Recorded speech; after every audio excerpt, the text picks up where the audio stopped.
Hi everyone, hope you're well.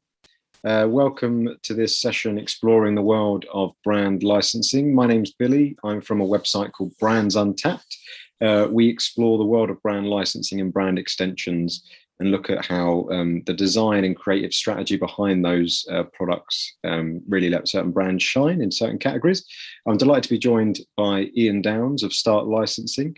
So we're going to talk you through the world of brand licensing, give you some examples of how brands are embracing this space and how eclectic this space really is. But I suppose to kick off, Ian, are you all right to tell us a bit about yourself before we dive into the talk?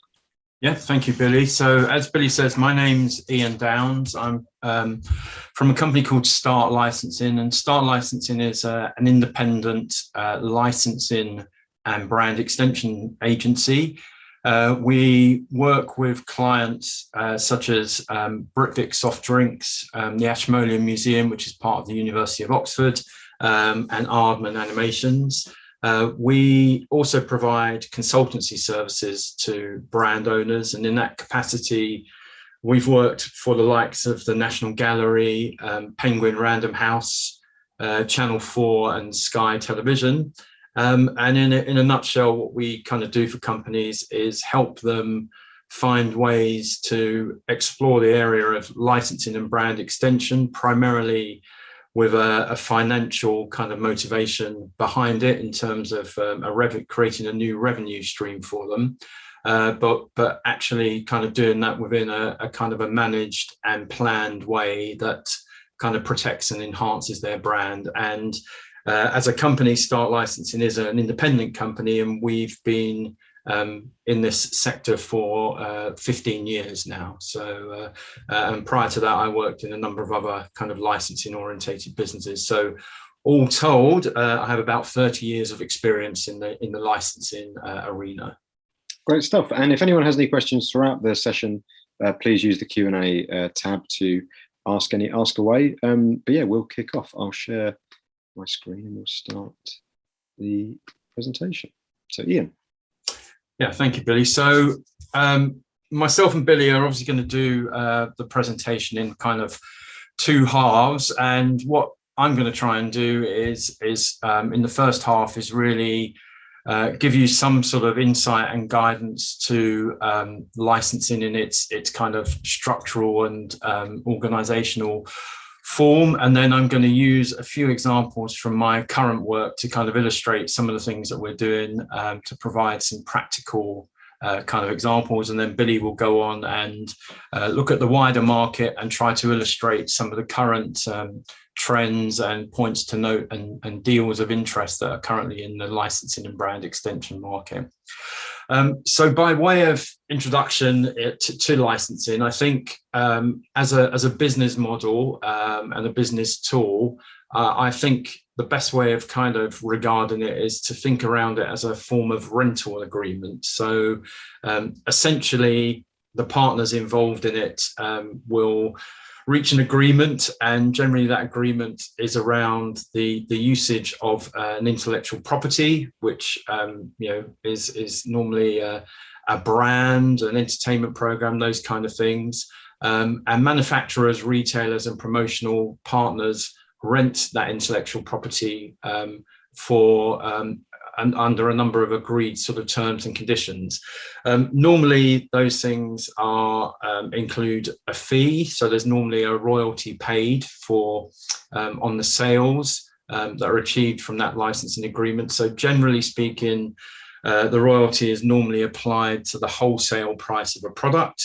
For example, it might be the wholesale price of a product might be £1, and the royalty rate might be 10%. So for every time that product is sold, the rights owner would receive 10 pence. And it's kind of variations on that theme, but that's the basic model. Other things that generally exist in licensing agreements as standard parts of those kind of rental or licensing agreements are the contractual period. So normally the license lasts for a set period, which is generally between 2 to 3 years.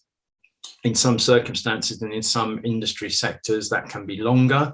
So, for example, in publishing, that period might last for a longer period.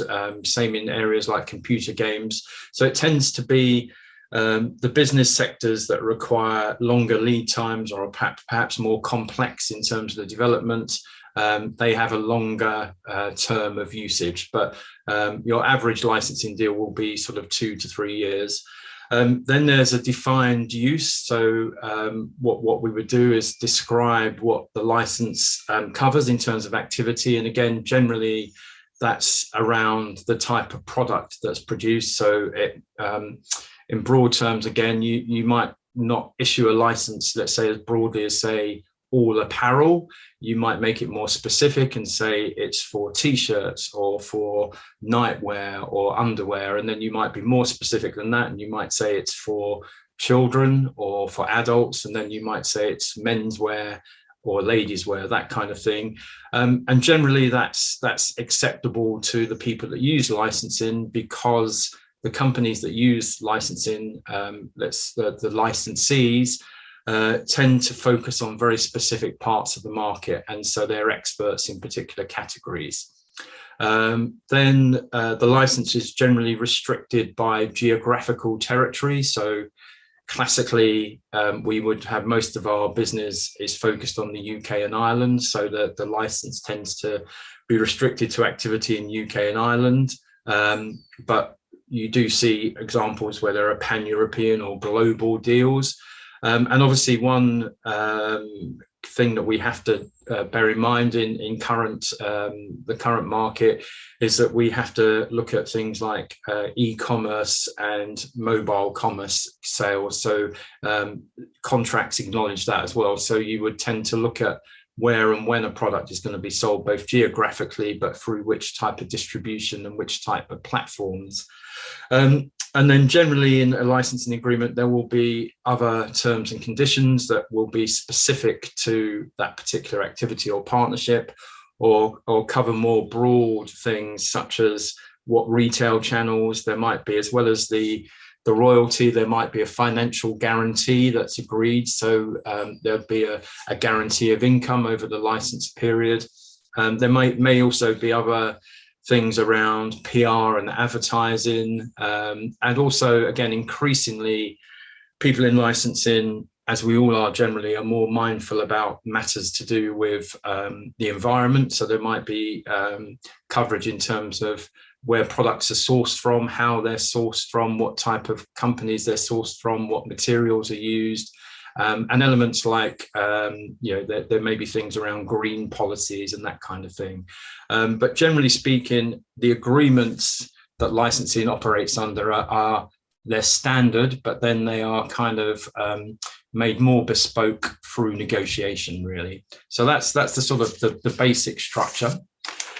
Generally, in my experience, when I talk to people about licensing, they tend to sort of migrate to children's characters, and because people tend to see the Disney characters, the Mickey Mouses of the world, they tend to see those on children's products like toys and apparel, and there is no question that licensing of children's characters, entertainment characters, publishing characters, that kind of thing is a significant part of the licensing market, but it's certainly not the total picture of the licensing market, and it's increasingly losing its dominance in terms of the mix. And in fact, a lot of what Billy will talk about will be illustrations of licensing that are things that aren't really kind of entertainment properties or indeed children's characters.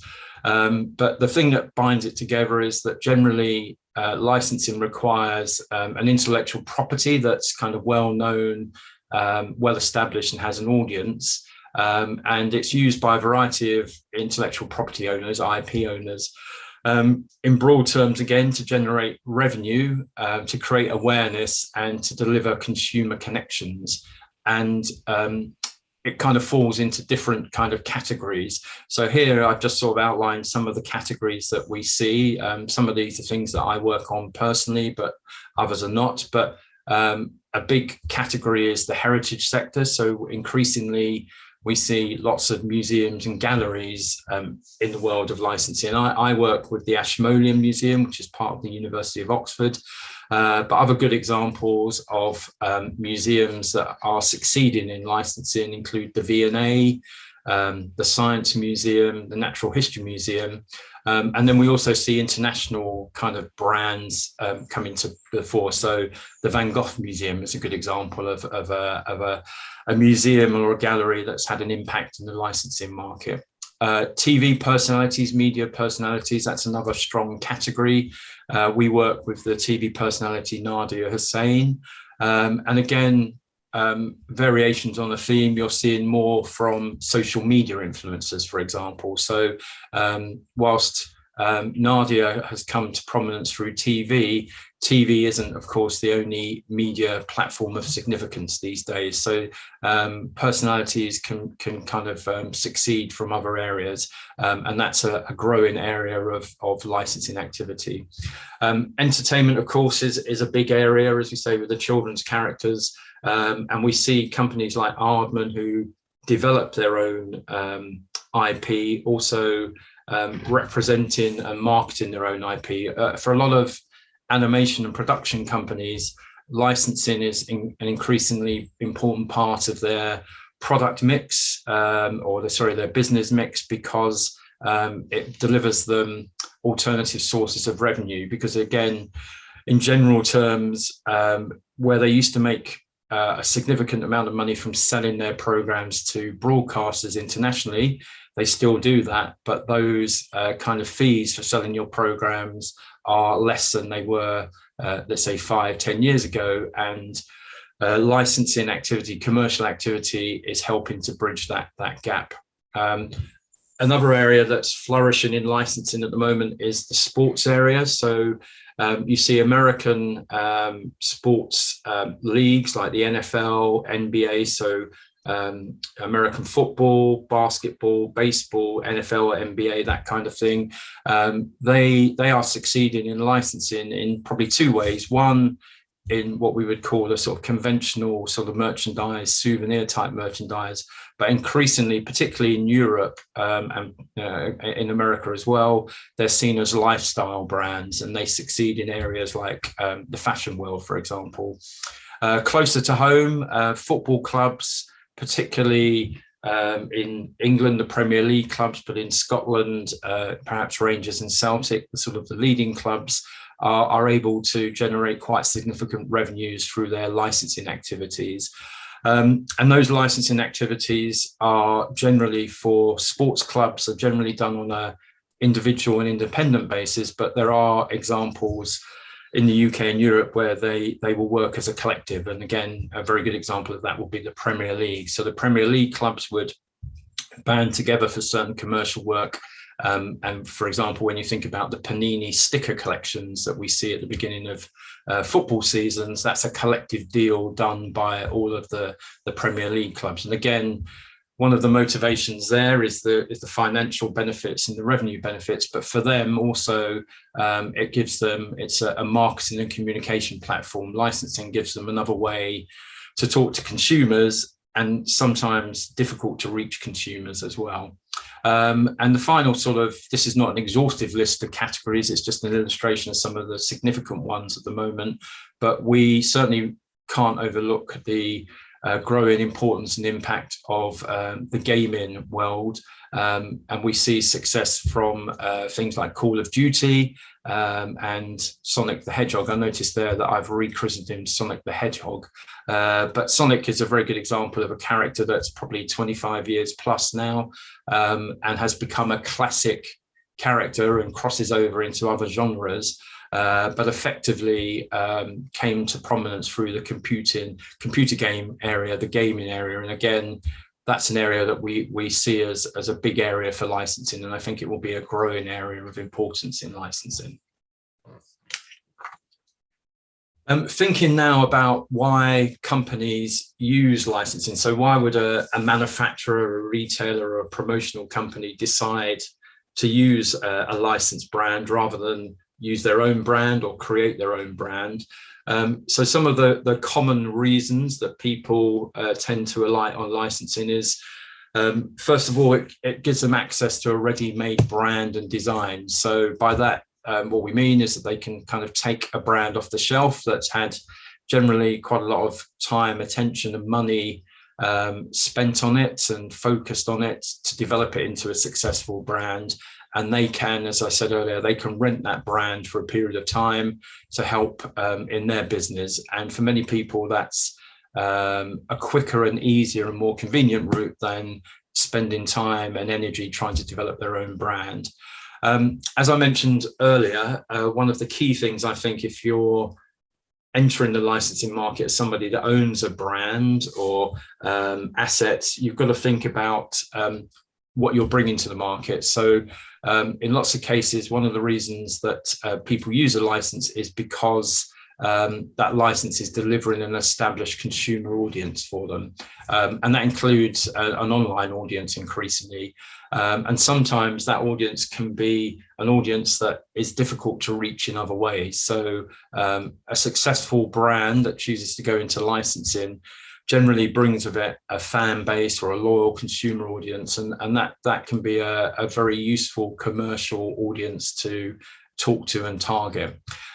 And again, another key fact is that you generally become part of a bigger brand family. So most successful licenses and licensing programs don't just have one licensee, they have several. And as a licensee that comes on board, you feel the benefit of joining that bigger family, so that the impact with consumers is bigger, it's wider and broader, but also quite often there's a lot of kind of cooperation and collaboration between those licensees who are part of that brand family. So they work together collaboratively, and increasingly in a more diverse and competitive marketplace, working collaboratively across different companies can be very impactful and very cost effective. So that's one of the benefits of joining a licensing program.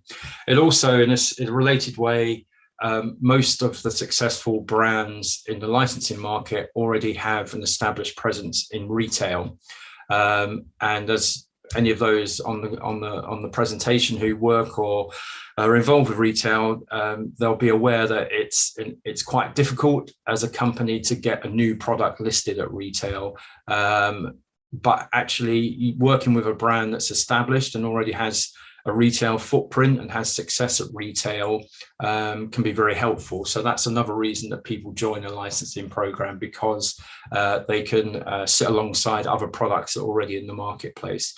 It also creates a lot of PR and social media opportunities, both in traditional media and in social media. Again, most of these brands that are licensed are very well known, very well established with media companies, newspapers, magazines, that kind of thing.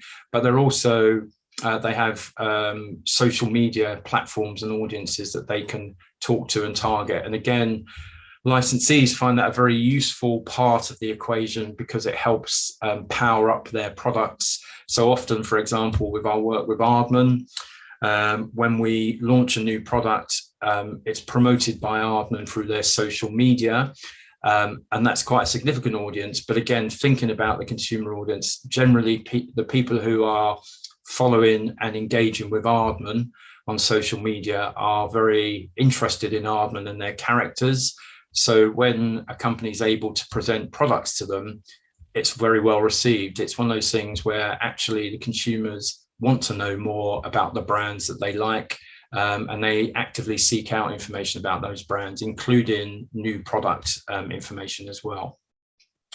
Another aspect that's quite important, particularly for I think companies, manufacturers that might be operating in competitive marketplaces, is that generally speaking, when you use a license, you use it on an exclusive basis, or you have exclusive access to it in a category. If you remember when I was talking about the makeup of a licensing deal, you would detail what the product category is you're taking a license for, and generally you would be the only person in that category, and that can give you a competitive advantage because no one else can access that kind of opportunity, and that can be very useful. Another category of company that I know find that a very useful attribute are sort of startup companies or kind of younger companies who are looking for a way to kind of be more competitive with perhaps older companies or longer established companies. Working with a well-known license can be a very dynamic way and a very quick way to kind of up your game and be competitive. So that's one of the other advantages of working, a benefit for working with licensing. And then also it does give you international potential in the way that most often, most of the licenses that are in the commercial marketplace are not just successful in one country, they're known internationally, and often through distribution deals, you can take a product from one market and move it geographically around the world. And again, that can be a way of growing your business more rapidly through international distribution. Now, thinking about people who actually are brand owners, and again, we say that in very general terms. You could be a heritage company, you could be a creative company, you could be an artist or an illustrator, and reflecting on how you might license your brand. Here, what I'm trying to sort of establish or try to get across is some of the basic things that you would need to think about before you enter the licensing market. I think first one is a very basic one, but it's probably at the heart of the whole thing. Is think about, what do you own, and that's on two sides. One is on a sort of a legal side. You would need to consider: do you own any trademarks? Do you have brand protection? What are your assets from a legal point of view? That's something that most companies and most organizations are aware of, or someone in their organization will be aware of, but there are ways of checking that through registers and so on. That said, if you're a sort of a designer, an artist, it may not be that you're appropriate that you've got any trademarks, but what perhaps you might want to be thinking about is some form of design registration, that kind of thing, so that you have a certain amount of protection over your assets. You might want to also be thinking about, what do you have if you're a heritage company, for example? What do you have in your archive? Do you have physical assets? Do you have digital assets? What are those assets? Are they unique ones? Are they original ones? And it's thinking about how that archive can be activated, and in what kind of format it exists, and how does that play out against what else might be available in the market. So, to put it crudely, if you have let's say a collection of paintings, it's better if you're the only person who has a collection of those paintings by a particular artist or in a particular style. It becomes more challenging competitively if you've got a collection of paintings that perhaps another 3 or 4 galleries might have similar ones. So it's thinking about it from a practical point of view, and then thinking about what are the assets that you have and how can you package those up for commercial use. Then I think you should reflect on why you're looking at licensing. What's your kind of motivation for licensing? Is it, and it doesn't necessarily have to be one of these things exclusively. It could be a number of them. So generally people, in my experience, look at it because it's an opportunity to drive and create revenue. A kind of another attribute that's often overlooked but is quite important, and I know it has been important to some of the people that we work with, is that licensing allows you to have another way of engaging with consumers. So if you think about a product that might appear on shelf in a supermarket that features your brand, and you have some messaging on there, but you have the visual aspect of the product itself, that's a fantastic way of engaging with consumers and reaching consumers.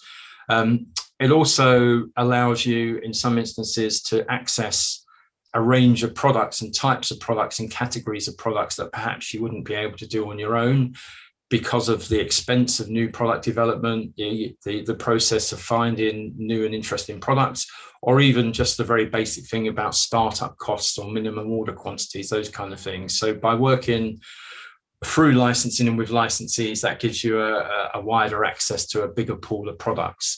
It can also help you kind of insulate yourself from competition. but also help you stand out from the competition as well.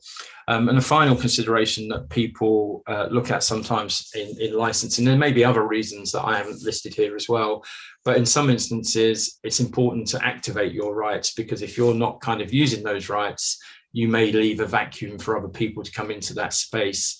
And there may be kind of legal reasons why you want to activate those rights. So for example, if you have a series of trademarks, one of the general terms and conditions of having a trademark is you have to activate those rights. They have to be actively used in the categories that you've registered in. And then thinking about preparing yourself for the market is this thing about the audience. What audience are you bringing to the partnership? So there we're thinking about the size and the scale of the audience, but also it's not always about the quantitative side of things. It could be the qualitative side. It could be, as I said earlier, that you may be able to deliver an audience which is maybe a fan base, a customer base, a visitor base that is a hard to reach audience, or is very passionate about a subject or very passionate about a brand. And that in itself could be the motivation for commercial partners to come on board. So it's not necessarily all about the size and the scale, it's about the quality. But the key thing is knowing your audience. That's very important, because the expectation is you will be talking about your brand as an expert about your brand. Then you need to think about how it fits into your business. Are you in a position to actually support licensing partners? Do you have the infrastructure? Do you have the time, the bandwidth, the resources? Because once you have licensing partners, then you've got it's an extra group of people that you have to manage and communicate with. So you have to be sort of thinking that it kind of fits into your business and that you can proactively support that. Generally, again, I would advise if you're going to go into licensing, you need to be proactive. There's no point in going into it and then kind of disappearing off the radar, because the people that you're engaging with, you're raising their expectation, and there's a group of people to communicate with and to manage. And then you need to think about some of the backroom things, the administration side. So we've talked about you'd have to have a licensing agreement.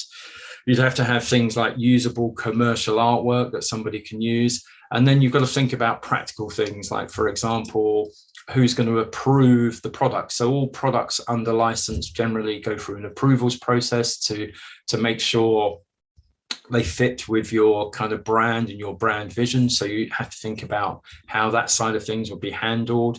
And then there's things sort of related to that in terms of general quality control, that you may have certain requirements for products, where they're sourced, what type of products. So you have to be able to check into that kind of stuff. And then another practical thing is that licensing will generate a revenue, and you have to have a mechanic to be able to collect those royalties and collect that money. So it may be that you may be driving it in your organization, but you would have to bring on other people in the organization and brief them about what you're doing. So whether that's financial people in the organization, legal people. If you've got a retail shop, for example, you might want to involve those people, because they have experience in sourcing the products and so on.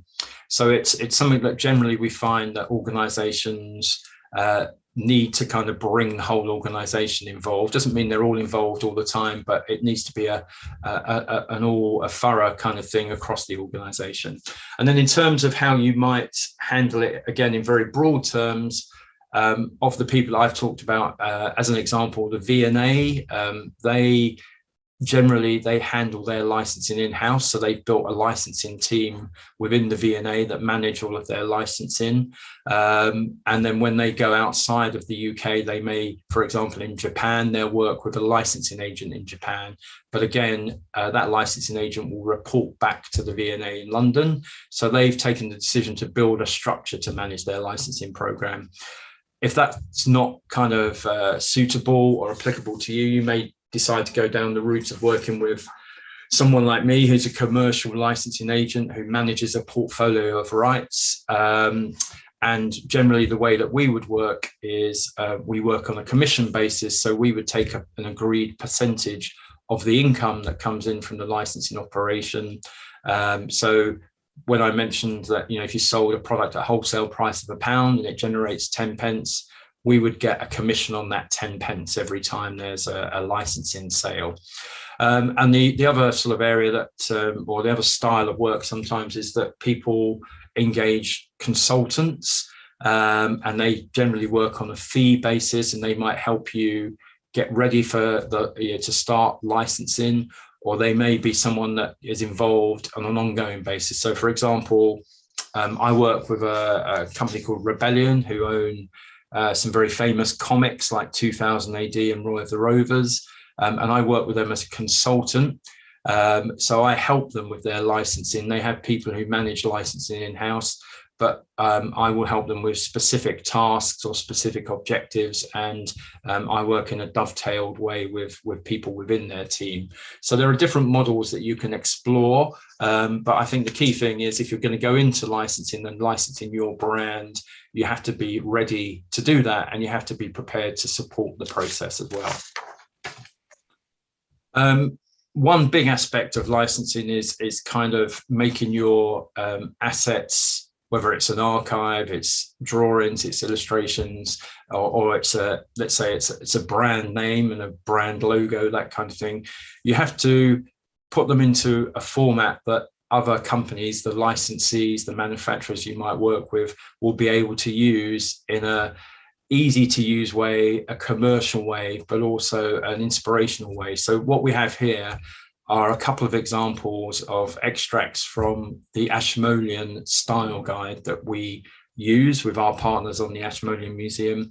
And what the style guide does is, it's basically a design manual for people to use in their licensing development, and it will include usable design assets. It will include things like fonts and icons, colorways, and it will include things like do's and don'ts. But a big part of it will also, it will seek to be inspirational and instructional.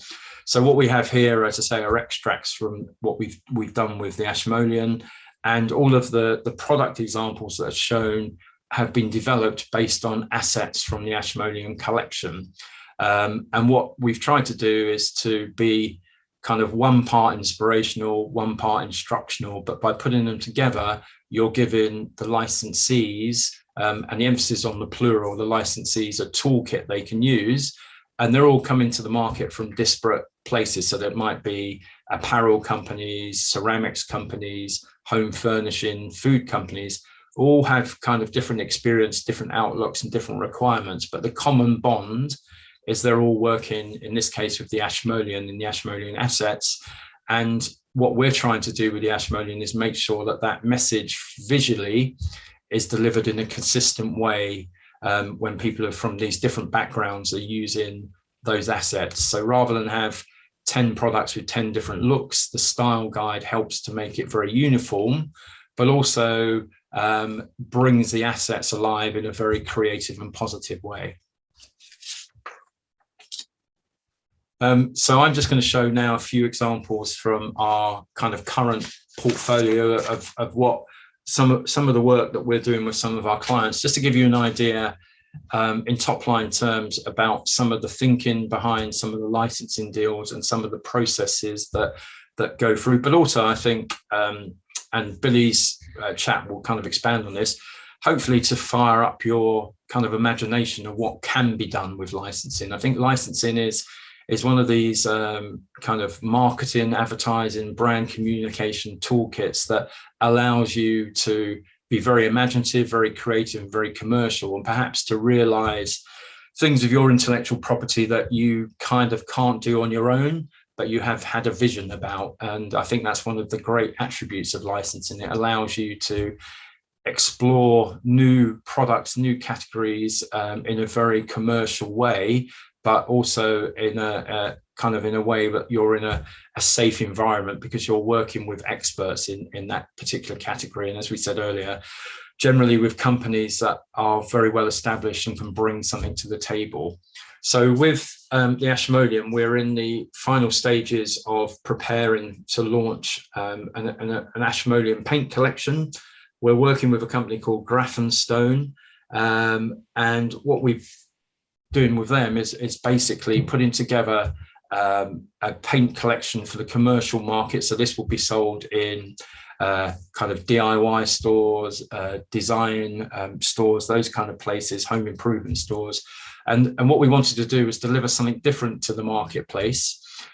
So what we've done is we've looked at the Ashmolean from a kind of a brief point of view in terms of color and design. And what we've done is, by working with the Grafenstone, who obviously know their marketplace, they know what color trends are kind of in the market at the moment. They know what the popular colors and shades are. And what we've tried to do is fuse the two. So we've taken inspiration from the Ashmolean's collection. So, for example, one of the assets that we've used is a painting by John Ruskin of a kingfisher, and it's got very bright blues and greens and golds in it. And we've taken aspects from that and used that to create a paint shade, and that will be part of the treasured collection. So the collection will go out as the Ashmolean collection, but the theme is it's treasured collection. And what we're doing is bringing some of the primary kind of assets from the museum to directly influence the choice of colors in this paint collection. The other thing that's very interesting about this particular partnership is that Grafenstone are able to deliver a product that is environmentally friendly, because it's not an oil-based paint. And that chimes very well with the direction of travel that the Ashmolean and the University of Oxford are taking in terms of what they want to try to do in terms of sustainability and their environmental policies. And I mentioned that briefly earlier. That's one of the things that you can do with licensing, is you can align the licensed products and the licensees that you're working with your overall kind of commercial goals, but also the goals that you're trying to achieve as an organization and as a brand. So that's one example, a practical example. This next example is not one that I've been involved personally in, but it came onto my kind of radar because it was nominated for an award in the licensing industry recently.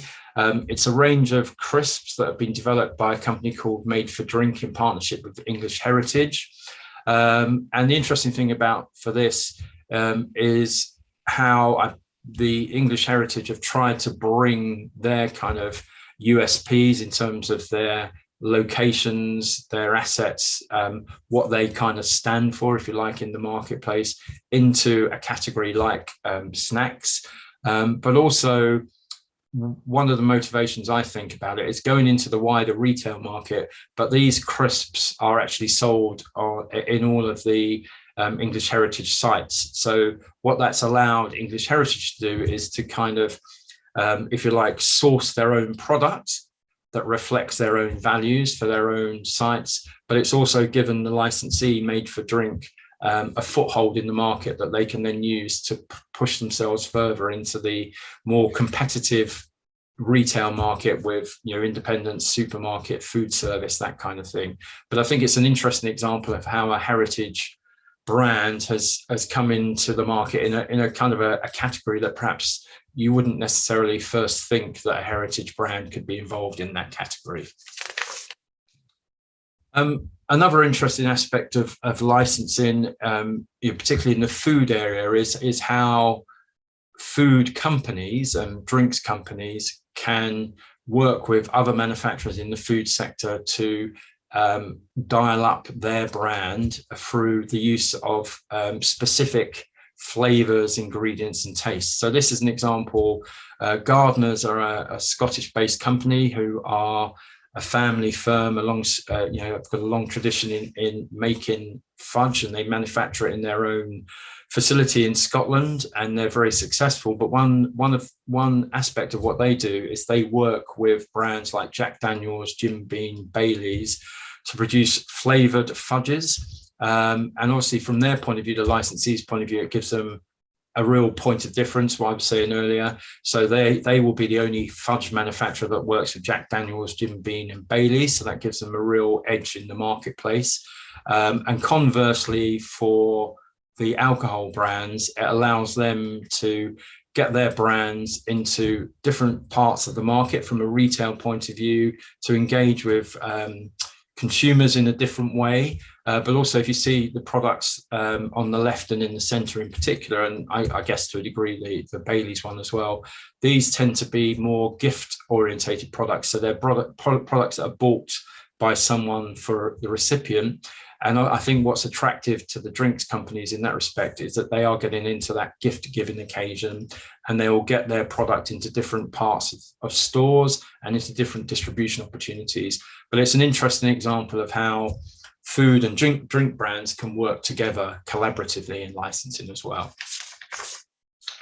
I mentioned earlier that licensing can be a very useful asset in a competitive market. So a very competitive and growing, very fast growing market is pet wear and pet accessories.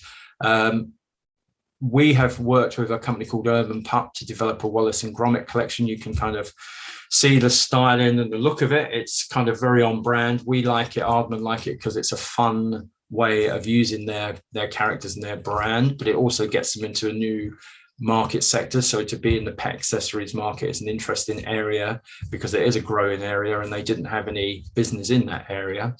But also for Urban Pup, the manufacturer, what it's done is it's given them a design look and a style that is exclusive to them. So that's a really powerful product development tool, but it's also a very powerful marketing tool. Urban Pup is a kind of a digital first company. So they are primarily a company that sells through e-commerce. And by working with a recognizable brand like Wallace and Gromit, it's given them a lot of ammunition for social media, digital marketing. And also what we know from a practical point of view is it's opened up a conversation for them with big distributors and big retailers that perhaps they wouldn't have been able to have that conversation if they didn't have this license available to them. And similarly, we've worked with a company called Pong Cheese, and Pong Cheese are again an e-commerce company. They don't have a physical store, they don't have a physical presence. They're all about being online. They have something like over 100,000 signed up customers on their database, and those customers are all cheese consumers. So they order cheese online, and Pong are kind of experts in that marketplace, and they curate quite a broad collection of cheeses that they source from, artisan suppliers and elsewhere. So they work with Alex James, for example, the guy that was in Blur and has now got a second career as a successful manufacturer or cheese maker. What we felt from our point of view with Aardman is that Wallace and Gromit are very well known for cheese, and obviously cheese is a kind of a theme and a sort of a running subject and gag in a number of the movies, particularly Wensleydale, but Lancashire Bomber, those kind of things. So we felt, well, how can we kind of leverage that opportunity? And we found Pong. And we felt that was a really efficient way of us working in this marketplace because they had instant access to 100,000 plus consumers who were all purchasers or people interested in cheese. And from our side, from their side, working with Wallace and Gromit gave them a way of kind of packaging up for popular cheeses into a kind of a new product. And it, again, rather like the Urban Pup example, it's given them a lot of ammunition in the digital marketing world, but it's also allowed them to explore new channels to promote Pong cheese. So it's a way of recruiting new customers and consumers for them as well. So I'm now going to hand over to Billy, and Billy's going to show you a few more examples that are not necessarily ones that I've worked on personally, but they're ones that we've kind of seen in the market and we thought would be of interest to yourselves. Thank you, Ian. So yeah, we're going to dive into some of the sectors and explore some recent launches and just to sort of highlight how creative this sort of space can be. So the first section we're going to look at is in the live attractions space. The picture we've got is it's not open yet, but an upcoming ride at Universal Studios Hollywood, where they've taken the Mario Kart video game is part of a new land they're launching, a Nintendo land, and they've built this ride that sort of mixes VR as well as physical mechanics to sort of bring you into that game. As well as attractions, you get things like this, which are more sort of like immersive escape room type brand extension. So Hasbro partnered with a company called Game Path to launch an attraction called Monopoly Life Sized in London. And the idea is, it brings the game to life. So within each of these doors, there's a mini sort of escape room challenge inspired by the spot on the board. And the actual location also houses a restaurant and a bar called Top Hat, which is a Monopoly themed restaurant. So it's a whole sort of experience. You go in, you play the game, and then you can go up and eat Monopoly inspired food and drink Monopoly inspired cocktails and things like that. So yeah, as well as rides and as well as escape room type stuff, there's also interesting things being done in the sort of theatre space. So this is an upcoming dance show called Peaky Blinders: The Redemption of Thomas Shelby from a company called Rambert. And again, it's taking a show which on paper doesn't immediately scream necessarily dance or ballet or that sort of thing, but they're the Rambert has a terrific track record. They're actually getting involved in licensing more. They're interested in doing more of these sort of brand adaptations. And again, it keeps Peaky Blinders sort of in the public eye. There's actually quite a lot of live experiences. There's an immersive theatre production of Peaky Blinders. There's an escape room as well. They really are sort of embracing the live event space massively with this show. Another one in terms of musicals, obviously a bit more familiar. There's a lot of musicals based on popular brands. Back to the Future has got one. The one I've picked out just to sort of show how creative this space can be is that opening this summer is the Great British Bake Off, the musical. If you look online, they've sort of previewed some songs and things that's going to be part of that. And again, it's a beloved TV show. It has a fan base. It has certain traits and quirks and characters, and that sort of is enough to build this sort of experience around. Moving away from live events, we've also got homewares and decor. So this still is from a Lego collection from Target, a collection of cups. So they've used the studs from Lego to sort of cleverly build that into a ceramics cup range. I wanted to look at the National Trust because obviously, and Ian mentioned it earlier, not every brand is from the entertainment space. Not every brand is going to have characters or worlds or movies or films or video games to sort of lean on. And it's interesting how these sort of brands do extend into the homewares category. So this is a partnership between the National Trust and Little Green for paint and wallpaper. And their reasoning, they've said here, obviously they share a conservation ethos, which has sort of fueled the collaboration. And the partnership also goes to supporting the National Trust's restoration programme by donating paints that bring back to life some much loved places among the National Trust. So as well as the actual product itself, it's serving an ulterior good for the brand, what it stands for. Sticking with the National Trust, they've also launched a line of tiles in partnership with Sarsen Stone Group. And again, the actual designs of these tiles, and there's quite a lot in the collection, they take inspiration from the houses and gardens that are within the National Trust's care. Away from tiles, they've also launched a National Trust desk lamp with Anglepoise. And again, as the quote sort of explaining the partnership suggests, sales from this lamp will go towards supporting the restoration of one of their sites in Surrey. So that they're all feeding the brand. And the key thing, I think, is to make sure these launches feel authentic to the National Trust. None of these things are sort of feeling a bit too left field or out of whack. Elsewhere in homewares and some cleverly designed launches, Nintendo partnered with Paladone for these cartridge coasters, taking sort of much loved retro games and that style of the cartridge and making them into coasters is a clever, neat little trick that will appeal to fans.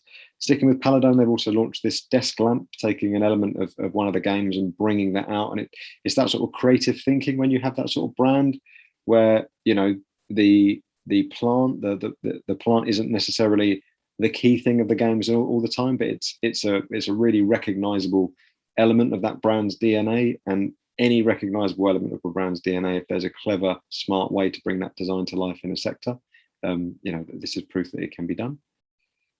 Slightly more left field, Campbell's Soup, which is obviously very recognizable. They've teamed up with Camp to launch a line of soup-inspired candles. So again, this sort of launch, to Ian's point, is probably as much about driving PR and getting eyeballs on the brand as it is about necessarily selling and making a fortune or becoming a serious player in the candle space. But as you can see there, chicken noodle soup scent and tomato soup and grilled cheese scent is some of the ones that you can enjoy through that partnership between Campbell's and Camp. Also, Netflix, they teamed with a vegan company called Unhide, who does sort of homewares and blankets and stuff like that, home furnishings. And again, in terms of the assets, that blanket on the left, the sort of different shades of red, is actually taken from the sort of the various shades when you start your Netflix account and the logo zooms towards you and you have all those different tones. That's what that's replicating. And the classic Netflix and chill sort of phrase that has become synonymous with the brand is also there on the blankets. Again, in terms of having fun with a brand, obviously Tetris is a classic gaming brand. A company called Fizz Creations has sort of seen the opportunity there that you can have some fun and make a waffle maker and have lots of different Tetris pieces. And this is an award-winning item as well.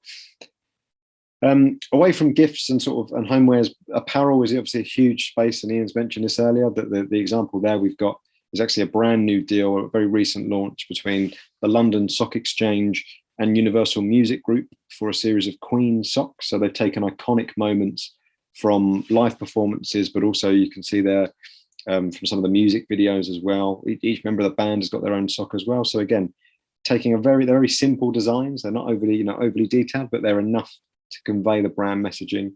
And that's sort of across the board with London Stock Exchange. If you look at their work, all their licensed stuff are very simple, clear, clean designs that are actually quite clever.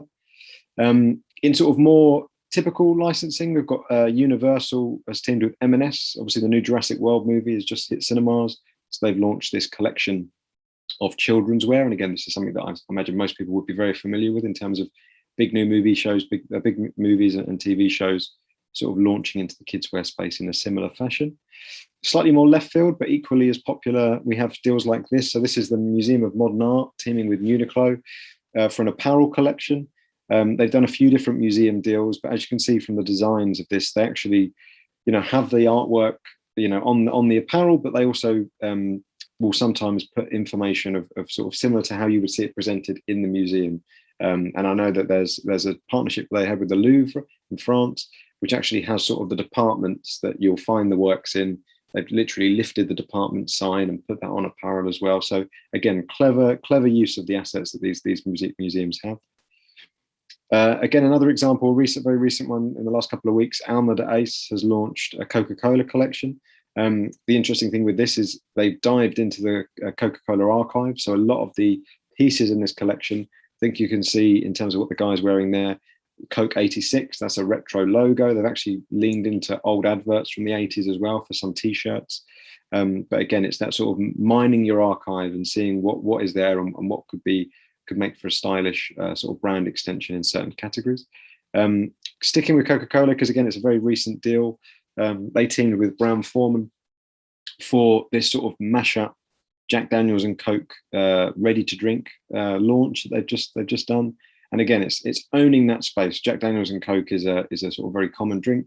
It's a way for Coca-Cola to ensure that it is Coca-Cola is the Coke of choice that is being partnered with that brand. And again, it's got a lot of eyeballs this launch this week. It's done very well for them. So it's two massive brands coming together for a smart, sensible brand extension in the drink space. Going back to apparel in terms of how sort of left field some of this sort of stuff can be. Some of you might have seen Primark teamed with Greggs earlier this year to launch Greggs into streetwear. It's a pastry thing emblazoned on your arm there in terms of that jumper. And again, the collection was very limited edition. They had a lot of activations around it. They actually launched the world's biggest Greggs within one of the big Primark stores as part of the launch. So again, as much as it is an interesting move in apparel, it's also a move that's absolutely going to get both Greggs and Primark a lot of PR. In terms of just looking at how vast in terms of apparel and how sort of how many differing deals that can be done in this space. This is an example again with Primark of a Star Wars jumper. So that's obviously the Primark level. And then looking at more high-end, more expensive sort of clothes with Kith, the brand. Again, they've also launched a Star Wars apparel. So it's that thing of, licensing lets you stretch across the price brackets, across consumers. And again, they're very different applications of the assets and stuff like that. But it lets Disney and that Star Wars brand play in many different sectors. As well, looking at high-end Kith, sticking with Kith, it's not just big brands they work with in terms of entertainment. In recent times, they've launched collections based on The Wire and Curb Your Enthusiasm and various other HBO shows, but they have also launched a Cheerios collection. And again, in terms of how PR feeds into this, when they launched this in New York, they mocked up a mini sort of convenience store filled with different sort of limited edition packets of Cheerios and things like that, and had all the apparel out there as well. So again, these sort of left field brand extensions that are, you know, attractive for consumers to buy into, but also get eyeballs on both brands.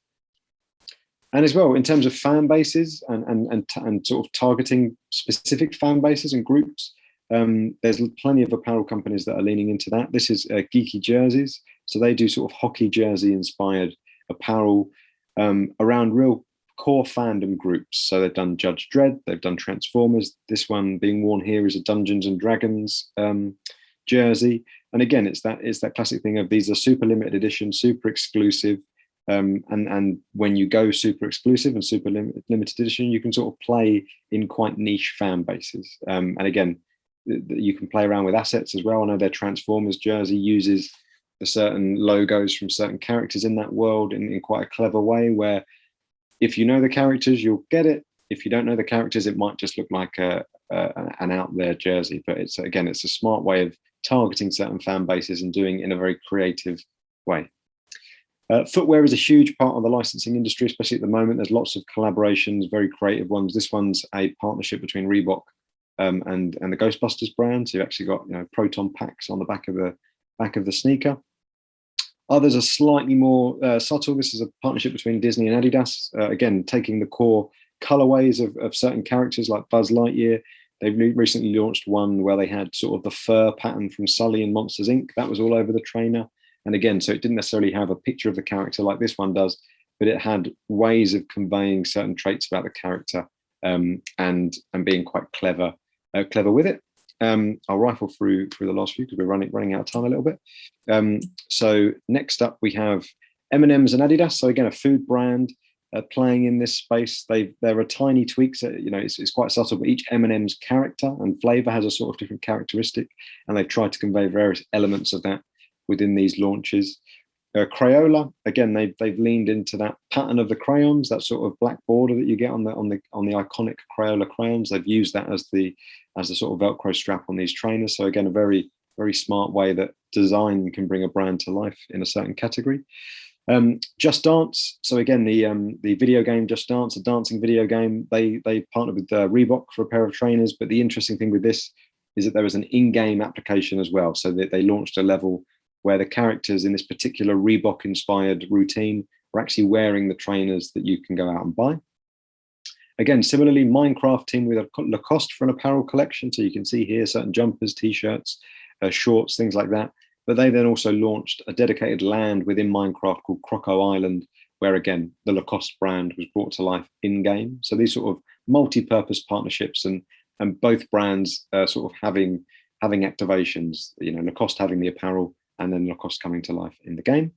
In the pet space, again, this shot of a leaping dog wearing an elaborate headgear is based on a new collaboration between Bark and Universal, again, for Jurassic World. So, you know, again, the smart thing about this is taking iconic bits of the franchise. The moment where Jeff Goldblum, almost topless, is become a bit of a meme. They've recognized that and they thought that could make quite a fun dog toy. Lego and Target have launched a line of dog beds and other stuff. And again, on paper, it doesn't necessarily scream Lego, but they've done it in a clever, subtle way, taking patterns and certain colorways associated with the brand and making that work. In food and drink, again, it's a huge industry, especially in the alcohol space at the moment. There's some really interesting brand collaborations happening here. This one was Marmite teaming with Camden Town Brewery and actually used Marmite in the brewing process to bring that particular Marmite ale to life. Again, left field, and this is, I would imagine this is more for PR than necessarily for general consumption, but they Aunt Bessie's team with Northern Monk on a jam roly-poly pale ale and a Sunday dinner, roast dinner, brown ale. Again, these get eyeballs. They're very left field. They're a bit out there, and it's a great way of getting PR for Aunt Bessie's and for Northern Monk. Barefoot, a wine company, launched a line of Oreo wine. It sold out very, very quickly. And again, it's that bringing a flavor into a category that maybe not everyone is going to be associating or expecting. That element of surprise, I think, is very strong in licensing. Barra and Iceland for sweet lollies, so Dib Dabs. and various others. Again, it's with this one, the lollies actually came with a sachet of sherbet dip, so it recreates the actual way that consumers are engaging with the sweet, even when it extends into things like ice creams. Character-based stuff can extend into food as well in clever ways. Seinfeld have just signed a deal with Beanbox to bring the characters from Seinfeld to life in a series of coffee sachets. So you've got George's Serenity Now, Jerry's Diner Blend, each character, Elaine's Little Kicks. Each character has their own coffee, which is designed to sort of reflect the characteristics of certain characters in the show. Here we've got Guinness extending into sauces, the smoky tomato ketchup and smoky barbecue sauce. And this one is a interesting one where a video game character from the video game Borderlands, there's a bar in the world of that video game and a barmaid, and that character has been brought to life with her own Scotch whiskey. They've actually, the press release made that character, it made out that she joined the company as a new brand ambassador and things like that. So you can be quite playful with certain brands and how these activations come to life. Hasbro and Biscuiteers teamed up for some luxury Monopoly biscuits, again leaning into the assets that everyone knows and loves about Monopoly and translating them into a space that it suits very well. The last few, publishing. So again, there's plenty of movie tie-in books, which are obviously licensing deals, but there are also some fun left field ones as well. This is a Midsummer Murders interactive novel, a sort of choose your own adventure thing about can you actually survive in Midsummer. And Heinz have just launched a Heinz cookbook, which features recipes that exclusively use their products. Beauty is a huge space. So again, this is an Amy Winehouse line, again, leaning into certain brand values associated with her and her legacy. Fragrances, again, Floral Street have teamed up with the Van Gogh Museum to launch a line inspired by the work of Van Gogh, and they've just extended that into home-based fragrances as well. So again, on paper, not something you would necessarily put together, but a smart application and a smart use of the assets. Toys and games obviously is huge in licensing, lots of action figures, stuff like that. But you even get things like this. Again, the Museum of Modern Art have teamed up with Lego to bring this particular Van Gogh piece to life in this sort of 3D Lego set. And you can actually see it comes with a minifigure of Van Gogh painting the same painting down there. Board games, again, board games is huge. You would have played many licensed versions of Monopoly, but all sorts of brands are getting adapted now. Rear Window, I use this one because it's quite left field. Funko Games are doing lots of these sort of really interesting brand adaptations. So again, an Alfred Hitchcock movie. It's, it might not be necessarily the sexiest brand of the moment, but they've realized that there's a lot of movie fans that love that movie. It lends itself to a board game, and they've done it and executed it in a really smart way. So again, there's plenty of different applications for these retro vintage brands, and board games is a huge market for that. And video games. So again, there are video game adaptations of plenty of brands. Evil Dead and Texas Chainsaw very recently are two cult horror movies that have recently got video games, but also in-game experiences like in Fortnite. You've got RoboCop, you've got brands, you've got the kind of characters from Dune, Star Wars. These characters are popping up as playable characters and playable skins to use in-game. So yeah, thank you guys for listening. I really appreciate it, and I think that probably is about up to time. If there are any questions in the Q&A, I don't think there are. So yeah, no, I think we're all good. So thank you guys, I really appreciate it. Thank you again to Ian, and we'll speak again soon. Thank you guys. Thank you. Bye-bye.